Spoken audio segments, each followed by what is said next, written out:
Assalamualaikum warahmatullahi wabarakatuh. Pada kesempatan kali ini, kita akan mempelajari salah satu materi penting dalam konsep elektrokimia, yaitu sel volta atau sel galvanik. Materi ini sangat dekat dengan kehidupan kita, karena prinsip sel volta itu digunakan pada berbagai jenis baterai dan aki yang kita gunakan sehari-hari.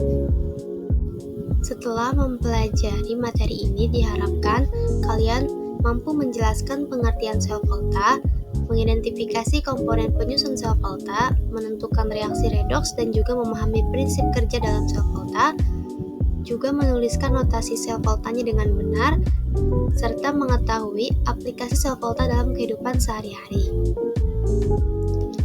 Bagian pertama yaitu pengertian dari sel volta. Sel ini pertama kali dikembangkan oleh ilmuwan bernama Alessandro Volta, sehingga dinamakan sel volta.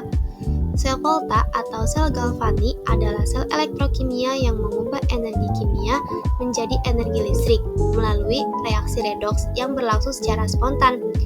Artinya, dalam sel volta terjadi reaksi oksidasi dan reduksi secara bersamaan tanpa memerlukan sumber energi listrik dari luar.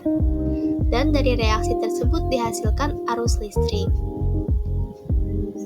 Reaksi redoks yang terjadi di dalam sel inilah yang menjadi sumber munculnya energi listrik. Selanjutnya ada komponen penyusun sel volta. Yang pertama itu ada anoda, lalu katoda, larutan elektrolit, jembatan garam, dan kawat penghubung. Yang pertama yaitu anoda. Anoda merupakan elektroda tempat berlangsungnya reaksi oksidasi, yaitu reaksi pelepasan elektron. Pada sel volta, anoda bermuatan negatif karena melepaskan elektron ke rangkaian luar. Logam pada anoda itu nanti akan larut dan membentuk ion. Yang kedua, ada katoda. Katoda merupakan elektroda tempat berlangsungnya reaksi reduksi, yaitu reaksi penerimaan elektron. Pada sel volta, katoda ini bermuatan positif karena menerima elektron dari anoda. Ion-ion di sekitar katoda itu akan berubah menjadi. Selanjutnya, larutan elektrolit. Larutan elektrolit ini berfungsi pada media penghantar arus listrik dalam bentuk pergerakan ion. Lalu ada jembatan garam, yaitu berfungsi untuk menjaga keseimbangan muatan listrik pada kedua larutan. Jembatan garam ini memungkinkan ion positif dan ion negatif itu bergerak sehingga reaksi redoksnya dapat berlangsung secara terus-menerus. Dan yang terakhir ada kawat penghubung. Kawat penghubung ini menjadi jalur aliran elektron dari anoda menuju katoda, sehingga arus listriknya dapat mengalir. Selanjutnya ada prinsip kerja dalam sel volta. Prinsip kerja sel volta itu didasarkan pada perbedaan potensial reduksi antara dua elektroda logam yang digunakan. Logam dengan potensial reduksi lebih kecil itu cenderung lebih mudah melepaskan elektron dan akan bertindak sebagai anoda.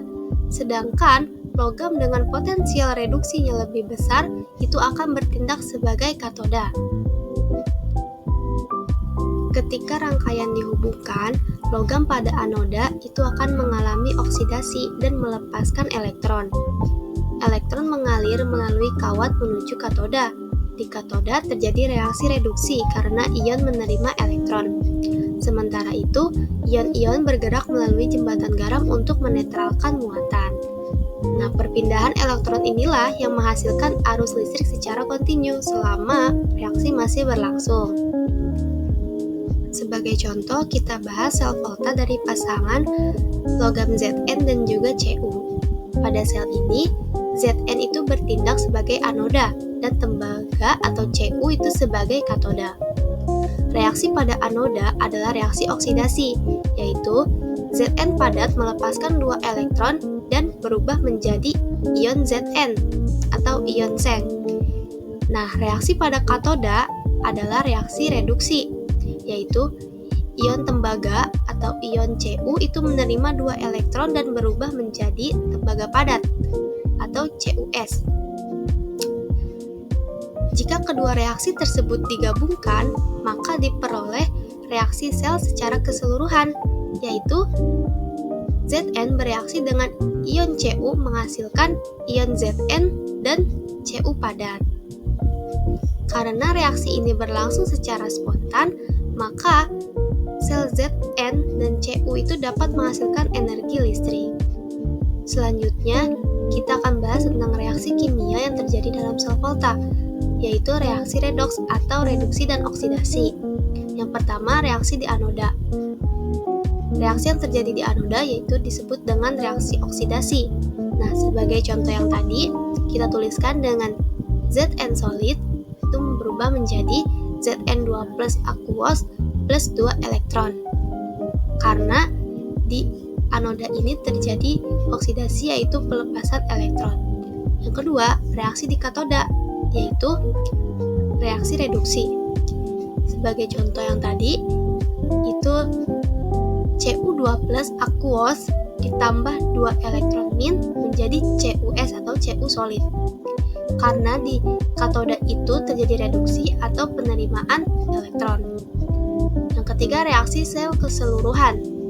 Jadi, reaksi yang terjadi dalam sel volta tadi yaitu Zn solid ditambah Cu2 plus aquos akan berubah menjadi Zn2 plus aquos ditambah Cu solid. Reaksi ini bersifat spontan sehingga menghasilkan arus listrik. Lalu kita masuk ke penulisan notasi sel volta. Notasi sel volta itu dituliskan dengan urutan anoda, ion anoda, jembatan garam, ion katoda, dan juga katoda. Sebagai contoh, untuk sel Zn dan Cu, notasi selnya adalah Zn padat, ion Zn, jembatan garam, ion Cu, dan Cu padat. Bagian kiri itu menunjukkan tempat terjadinya oksidasi, sedangkan bagian kanan itu menunjukkan tempat terjadinya reduksi. Satu garis itu menyatakan batas antar fasa, sedangkan dua garis itu menyatakan jembatan garam. Berikutnya kita bahas gaya gerak listrik atau GGL sel volta. Gaya gerak listrik adalah besar tegangan listrik yang dihasilkan oleh suatu sel volta. Rumus untuk menghitung GGL sel adalah potensial reduksi standar katoda dikurangi dengan potensial reduksi standar anoda. Sebagai contoh, diketahui potensial reduksi tembaga itu bernilai positif 0,34 volt, sedangkan potensial reduksi seng bernilai negatif 0,76 volt. Maka besar GGL seng tembaga adalah 0,34 dikurangi negatif 0,76 sehingga diperoleh hasil 1,10 volt. Tanda positif pada hasil perhitungan menunjukkan bahwa reaksi itu berlangsung secara spontan. Besarnya GGL sel volta itu dipengaruhi oleh beberapa faktor, antara lain yaitu ada jenis elektroda yang digunakannya, konsentrasi larutan elektrolitnya, suhu, serta perbedaan potensial reduksi masing-masing elektroda. Yang terakhir, penerapan sel volta dalam kehidupan sehari-hari. Prinsip kerja sel volta itu diterapkan pada berbagai sumber energi listrik, seperti baterai jam dinding, baterai remote, power bank, baterai HP, dan juga aki pada kendaraan. Semua alat tersebut bekerja dengan cara mengubah energi kimia menjadi energi listrik. Demikian pembelajaran tentang sel volta yang dapat kita pelajari pada hari ini. Semoga materi ini dapat menambah pemahaman kalian tentang bagaimana reaksi kimia itu dapat menghasilkan energi listrik yang sangat bermanfaat dalam kehidupan. Terima kasih. Wassalamualaikum warahmatullahi wabarakatuh.